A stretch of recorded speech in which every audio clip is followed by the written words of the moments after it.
ನಮಸ್ಕಾರ ಸ್ನೇಹಿತರೆ. ಆಫೀಸ್ನಲ್ಲಿ ಕೆಲಸ ಮಾಡುತ್ತಿರುವವರಿಗೆ ಒಂದು ಪ್ರಶ್ನೆನ ಕೇಳಲು ಬಯಸ್ತೀನಿ.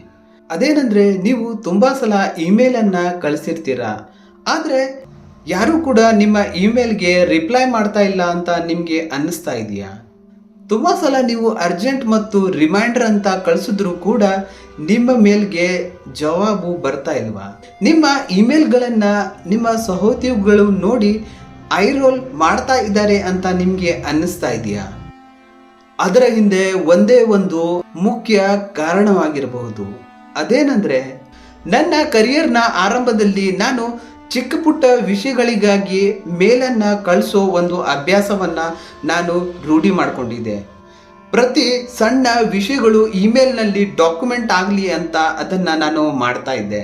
ಪ್ರತಿಯೊಂದು ಇಮೇಲ್ಗೆ ಬಾಸ್ಗೆ CC ಇಡಬೇಕು ಅಂತ ನಾನು ಯೋಚಿಸಿ ಮೇಲನ್ನು ಬರಿತಾ ಇದ್ದೆ. ನಾನು ತುಂಬ ಕೆಲಸ ಮಾಡ್ತಿದ್ದೀನಿ ಅಂತ ತೋರಿಸ್ಕೊಳ್ಳಿಕ್ಕೆ ಅದನ್ನು ನಾನು ಮಾಡ್ತಾ ಇದ್ದೆ. ಆದರೆ ನನ್ನ ಪರ್ಫಾರ್ಮೆನ್ಸ್ ರಿವ್ಯೂನಲ್ಲಿ ಬಾಸ್ ಆದವರು ಒಂದು ಮಾತನ್ನು ನನಗೆ ಹೇಳಿದ್ರು. ಅದೇನೆಂದರೆ, ನೀವು ತುಂಬ ಮೇಲನ್ನು ಕಳಿಸ್ತಾ ಇದ್ದೀರಾ, ಇದು ಟೀಮ್ಗೆ ಓವರ್ವೆಲ್ಮ್ ಮಾಡ್ತಾ ಇದೆ ಅಂತ. ಈ ಮಾತನ್ನು ಕೇಳಿ ನನಗೆ ಒಮ್ಮೆ ಆಶ್ಚರ್ಯ ಆಯಿತು. ಇಮೇಲ್ ಕಳಿಸೋದು ಕೂಡ ಹಾಗಾದರೆ ತಪ್ಪಾ ಅಂತ. ಆದರೆ ನನ್ನ ಬಾಸ್ ಹೇಳಿದ್ದು ಸರಿ. ಇಮೇಲನ್ನು ನಾನು ಒಂದು ಟೂಲ್ನ ರೀತಿಯಲ್ಲಿ ಯೂಸ್ ಮಾಡೋಕ್ಕಿಂತ ಹೆಚ್ಚಾಗಿ ಅದೇ ನನ್ನ ಕೆಲಸ ಅಂತ ಅಂದ್ಕೊಂಡು ಅದನ್ನು ಮಾಡ್ತಾ ಇದ್ದೆ. ಆದರೆ ಅತಿಯಾಗಿ ಕಳಿಸೋ ಇಮೇಲ್ ನನ್ನ ಕೆಲಸದ ಪರ್ಫಾರ್ಮೆನ್ಸ್ ಮೇಲೆ ಎಫೆಕ್ಟ್ ಮಾಡೋದು ನನಗೆ ತಿಳಿತಾ ಇರಲಿಲ್ಲ. ಈಗ ನನಗೆ ಅರ್ಥವಾಗಿದೆ, ನನ್ನ ಇಮೇಲ್ಗಳನ್ನು ನನ್ನ ಸಹೋದ್ಯೋಗಿಗಳು ನೋಡಿದಾಗ ಹೇಗೆ ಡ್ರೆಡ್ ಫೀಲ್ ಮಾಡ್ತಾ ಇದ್ರು ಅಂತ, ಮತ್ತೆ ಅವರು ಯಾಕೆ ನನ್ನ ಇಮೇಲನ್ನು ನಿರ್ಲಕ್ಷಿಸ್ತಾ ಇದ್ರು ಅಂತ ನನಗೆ ಈಗ ಅನ್ನಿಸ್ತಾ ಇದೆ. ಹಾಗಾದ್ರೆ ಈಗ ಇದರ ಸೊಲ್ಯೂಷನ್ ಪಾರ್ಟ್ ಅನ್ನ ನಾವು ಡಿಸ್ಕಸ್ ಮಾಡೋಣ. ಇದೇ ರೀತಿ ನೀವು ಕೂಡ ಇಮೇಲ್ಗಳನ್ನು ಕಳಿಸಿದಾಗ ಯಾರು ಕೂಡ ನಿಮ್ಮ ಮೇಲ್ಗೆ ರಿಪ್ಲೈ ಮಾಡ್ತಾ ಇಲ್ವಾ? ಹಾಗಾದ್ರೆ ಈಗ ಈ 3 ಸರಳ ಟಿಪ್ಸ್ಗಳನ್ನ ಫಾಲೋ ಮಾಡಿ. ಒಂದು, ಇಮೇಲ್ನ ಬದಲಾಗಿ ಮಾತನಾಡೋದನ್ನ ರೂಢಿಸ್ಕೊಳ್ಳಿ. ನನ್ನ ಅರ್ಲಿ ಡೇಸ್ ಅಲ್ಲಿ ನಾನು ಕೂಡ ಅನ್ಕೊಂಡಿದ್ದೆ ಇಮೇಲ್ ಕಳಿಸೋದೇ ತುಂಬಾ ಈಸಿಯಾಗಿರೋ ಕೆಲಸ ಅಂತ.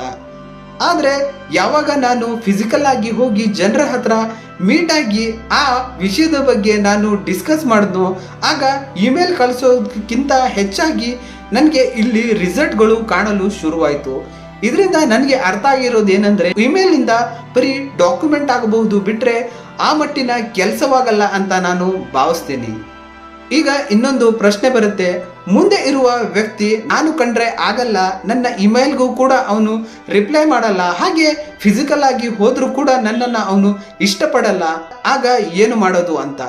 ಆ ಸಮಯದಲ್ಲಿ ಈ ಫಾರ್ಮುಲಾ ಅಪ್ಲೈ ಆಗ್ಬೋದು. ಆದರೆ ಫಿಸಿಕಲ್ ಆಗಿ ಕೆಲವೊಂದು ವಿಷಯವನ್ನು ನೀವು ಸೆಟಲ್ ಮಾಡಿಕೊಳ್ಳೋ ಜಾಗದಲ್ಲೂ ಕೂಡ ನೀವು ಇಮೇಲ್ ಬರೆದ್ರೆ ನಿಮ್ಮ ರಿಲೇಶನ್ಶಿಪ್ ಕೆಡೋದು 100% ಪಕ್ಕ ಆಗಿರುತ್ತೆ. ಮುಂದೆ ನೀವು ಇಮೇಲನ್ನು ಕಳಿಸೋಕ್ಕಿಂತ ಮೊದಲು ಇದು ನೆಸೆಸರಿನಾ ಅಂತ ಅಂದ್ಕೊಂಡು ಅದರ ನಂತರ ಇಮೇಲನ್ನು ಬರೀರಿ ಅಂತ ನಾನು ನಿಮಗೆ ಸಜೆಸ್ಟ್ ಮಾಡ್ತಿದ್ದೀನಿ.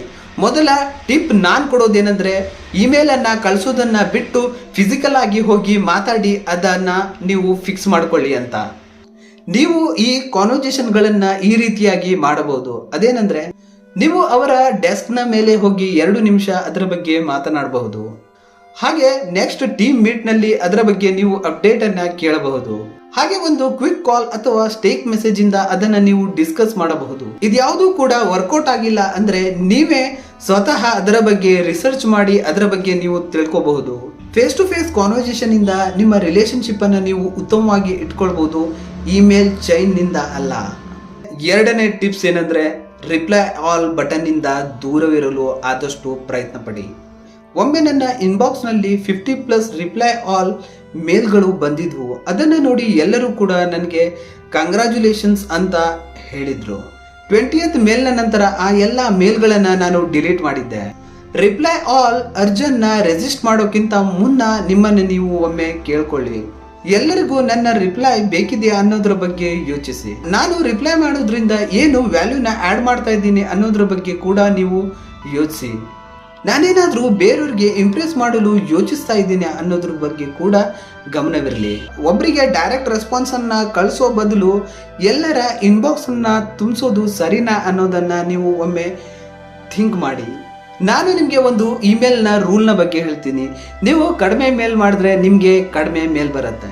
ಮೂರನೇ ಟಿಪ್, ಸೆಂಡ್ ಬಟನ್ ಅನ್ನ ಒತ್ತೋಕ್ಕಿಂತ ಮುಂಚೆ ಒಮ್ಮೆ ಕಾಯಿರಿ. ಕೆಲವು ಸಾರಿ ರಾತ್ರಿ ನಾವು 11 ಗಂಟೆಯಾದ್ರೂ ಇಮೇಲ್ ಅನ್ನ ಬರಿತಾ ಇರ್ತೀವಿ. ರಾತ್ರಿ ನಾವು ತುಂಬಾ ಕೆಲಸನ ಮಾಡ್ತಾ ಇದ್ದೀವಿ, ಹಾರ್ಡ್ ವರ್ಕ್ನ ಮಾಡ್ತಾ ಇದ್ದೀವಿ ಅನ್ನೋದನ್ನ ತೋರಿಸ್ಕೊಳ್ಳಿಕ್ಕೋಸ್ಕರ ನನ್ನ ಜೊತೆಲಿರೋರನ್ನೇ ನಾನು ತುಂಬಾ ಸಲ ಅಬ್ಸರ್ವ್ ಮಾಡಿದ್ದೀನಿ. ಅವರ ಕೆಲವೊಂದು ಮೇಲ್ಗಳು 2 ಗಂಟೆ 3 ಗಂಟೆಗೂ ಕೂಡ ಅವರು ಕಳಿಸಿದ್ದಾರೆ ಅಂತ ಅನ್ನೋದನ್ನ ನಾನು ಕಿವಿಯಾರ ಕೇಳಿದ್ದೀನಿ. ಇದು ತುಂಬಾ ಫನಿ ಆಗಿರೋ ವಿಷಯ, ಆದರೆ ಈಗಿನ ಜನರೇಷನ್ ಅದನ್ನ ಮಾಡ್ತಾ ಇದೆ ಬಾಸ್ಗೆ ಬಕೆಟ್ ಹಿಡಿಯೋಕ್ಕೋಸ್ಕರ. ನೀವು ಈ ರೀತಿ ಮಾಡೋದ್ರಿಂದ ನಿಮ್ಮ ಕಲೀಗ್ಗೆ ಸ್ಟ್ರೆಸ್ ಅನ್ನ ನೀವು ಕ್ರಿಯೇಟ್ ಮಾಡ್ತಾ ಇರ್ಬೋದು. ಯಾಕಂದ್ರೆ ಕೆಲವು ಸಲ ನೀವು ಕಳಿಸಿರೋ ಇಮೇಲ್ಗಳು ತುಂಬಾ ಇಂಪಾರ್ಟೆಂಟ್ ಆಗಿರಲ್ಲ. ಕೆಲವು ಸಾರಿ ನೀವು ಇಂಪಾರ್ಟೆಂಟ್ ಆಗಿರೋ ಮೇಲನ್ನ ಅರ್ಜೆಂಟ್ ಅಂತ ಕಳಿಸಿದಾಗ ಕೂಡ ನೀವು ರಾತ್ರಿ 11-12 ಗಂಟೆಗೆ ಕಳಿಸಿರೋದ್ರಿಂದ ಅವರು ಅದನ್ನ ಇಂಪಾರ್ಟೆಂಟ್ ಅಲ್ಲ ಅಂತ ಅನ್ಕೊಳ್ಳಿಕ್ಕೆ ನೀವೇ ದಾರಿ ಮಾಡಿ ಕೊಡ್ತಾ ಇರ್ಬೋದು. ಅದಕ್ಕೋಸ್ಕರ ಈ ತರದ ಮೇಲ್ಗಳನ್ನ ಹಾಕೋದನ್ನ ನೀವು ಅವಾಯ್ಡ್ ಮಾಡಿದ್ರೆ ನೀವು ಸೇಫರ್ ಝೋನ್ ಅಲ್ಲಿ ಇರ್ತೀರಾ.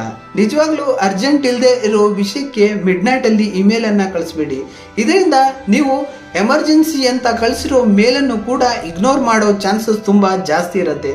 ಅದ್ರ ಬಗ್ಗೆ ಸ್ವಲ್ಪ ನೀವು ಅವೇರ್ ಆಗಿರಿ. ಹಾಗಾದ್ರೆ ಈ ವಿಡಿಯೋನ ನಾನು ಒಂದು ಮಾತನ್ನ ಹೇಳಿ ಮುಕ್ತಾಯ ಮಾಡಲು ಇಚ್ಛಿಸ್ತೀನಿ. ಅದೇನಂದ್ರೆ, ಈ ಇಮೇಲ್ ಮತ್ತು ಆಫೀಸ್ ರಿಲೇಶನ್ಶಿಪ್ ನ ನೀವು ಚೆನ್ನಾಗಿ ಇಟ್ಕೋಬೇಕು. ಅಂದ್ರೆ ನೀವು ಜನರ ಜೊತೆ ಹೇಗೆ ಕಮ್ಯುನಿಕೇಟ್ ಮಾಡ್ತಿರೋ ಅದರ ಮೇಲೆ ನಿಮ್ಮ ರಿಲೇಶನ್ಶಿಪ್ ಡಿಪೆಂಡ್ ಆಗಿರುತ್ತೆ. ಇದನ್ನ ನೀವು ತಲೆಯಲ್ಲಿಟ್ಕೊಂಡು ನೆಕ್ಸ್ಟ್ ಟೈಮ್ ನೀವು ಹೇಗೆ ಕಮ್ಯುನಿಕೇಟ್ ಮಾಡಿದ್ರೆ ಬೆಟರ್ ಅನ್ನೋದನ್ನ ನೀವು ಯೋಚಿಸಿ ನೋಡಿ. ಮುಂದೆ ಇಮೇಲ್ ಕಳಿಸೋಕ್ಕಿಂತ ಮುನ್ನ ಯೋಚಿಸಿ, ಸಾಧ್ಯವಾದರೆ ಎದ್ದು ಹೋಗಿ ಮಾತನಾಡಿ. ನಿಮ್ಮ ಕಮ್ಯುನಿಕೇಶನ್ ಬೆಟರ್ ಆದಂತೆ ನಿಮ್ಮ ಮೇಲ್ಗಳಿಗೂ ಕೂಡ ರೆಸ್ಪಾನ್ಸ್ ಬೆಟರ್ ಆಗಿ ಬರೋ ಚಾನ್ಸಸ್ ಇರುತ್ತೆ ಅಂತ ಹೇಳಿ ಇನ್ನೊಂದು ವಿಡಿಯೋನ ಜೊತೆ ಮತ್ತೊಮ್ಮೆ ಸಿಗ್ತೀನಿ. ಅಲ್ಲಿವರೆಗೆ ನನ್ನ ವಿಡಿಯೋಗಳನ್ನು ನೋಡಿ ನನ್ನನ್ನು ಸಪೋರ್ಟ್ ಮಾಡ್ತಾ ಇರೋ ನಿಮಗೆ ಧನ್ಯವಾದಗಳೊಂದಿಗೆ ಶುಭ ದಿನ.